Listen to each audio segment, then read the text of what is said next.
Hi hello friends, welcome. எல்லாரும் எப்படி இருக்கீங்க?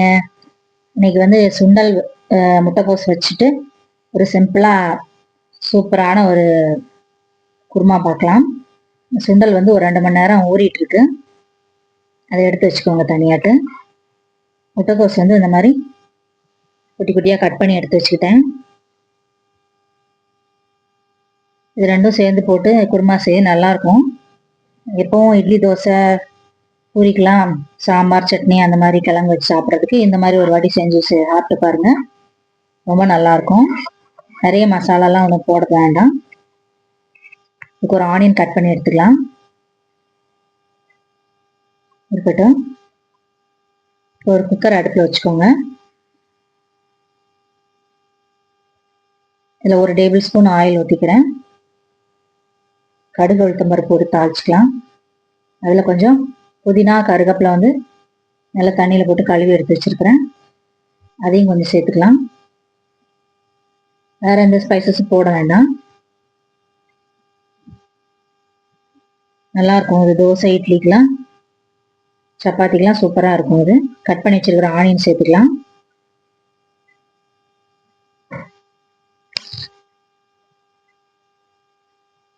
அதோட கொஞ்சம் உப்பு சேர்த்து வதக்கி விட்டுக்கோங்க.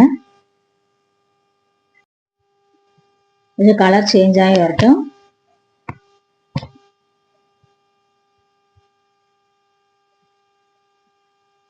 இது கூட கொஞ்சம் 1/4 ஸ்பூன் மஞ்சள் தூள், ஒரு 2 டீஸ்பூன் தனி மிளகாத்தூள் சேர்த்துட்டு ஒரு ஸ்பூன் வந்து கறி மசாலா தூள் சேர்த்துக்கோங்க. போதும், அவ்வளோதான். வேற எதுவும் சேர்க்க வேண்டாம்.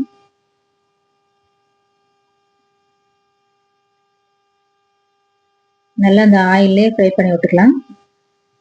ஸ்டவ் ஸ்லோ ஃப்ளேமில் வச்சுக்கோங்க.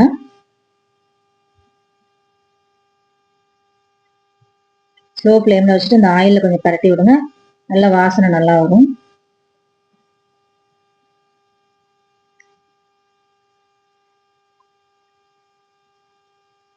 ஹை ஃப்ளேமில் வச்சு அந்த பொடியெல்லாம் ஒரு மாதிரி தீஞ்சு போன மாதிரி ஆகிடும்.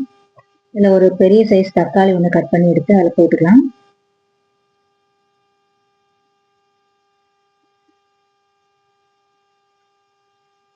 இதுவும் கொஞ்சம் வதங்கட்டும் நல்லா.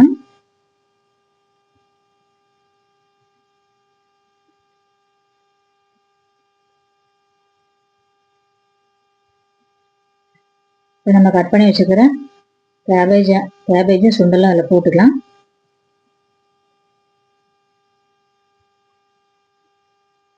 சன்னாவை ஒரு 2 மணி நேரம் ஊற வச்சா போதும், நல்லா ஊறிடும்.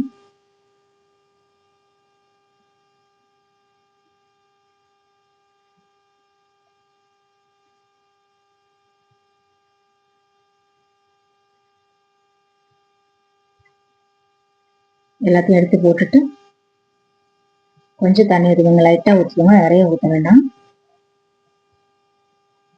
ஒரு 1/2 கிளாஸ் தண்ணி ஊற்றினா போதும். இப்போ இதுக்கு ஒரு தேங்காய் கொஞ்சம் முந்திரியும் போட்டு அரைச்சி எடுத்துக்கலாம். கம்மியாக போட்டால் போகிற தேங்காய், ஒரு சில்லு தேங்காயும் முந்திரி இல்லைன்னா உடச்சக்கடலை சேர்த்து அரைச்சிக்கலாம். பேஸ்ட்டாக அரைச்சி எடுத்துகிட்டு வந்தாச்சு.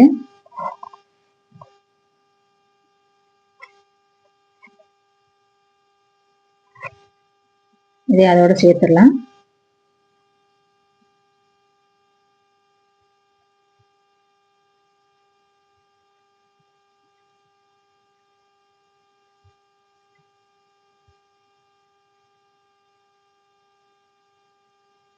சேர்த்துட்டு கொஞ்சமாக தண்ணி சேர்த்துக்கோங்க, நிறைய ஊற்ற வேண்டாம்.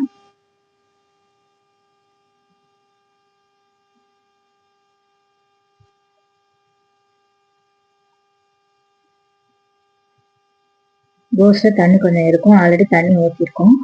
லைட்டாக தண்ணி ஊற்றினா போதும்.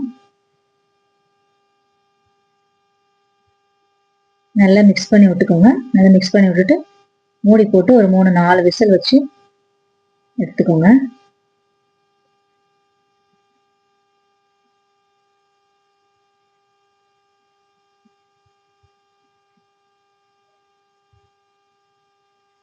நல்லா ஒரு 4 விசில் வச்சுக்கலாம். சுண்டெல்லாம் நல்லா வேகும்.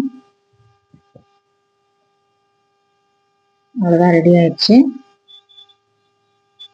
விசில் இறங்கி வந்துடுச்சு. கேபேஜ் சன்னா குருமா சூப்பராக இருக்கும், சாப்பிட்டு பாருங்க.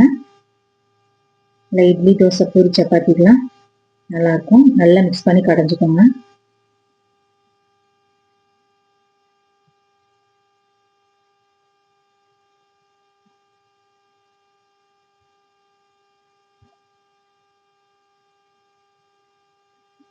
சட்னி சாம்பார் அந்த மாதிரி கிழங்கு மாதிரி வச்சு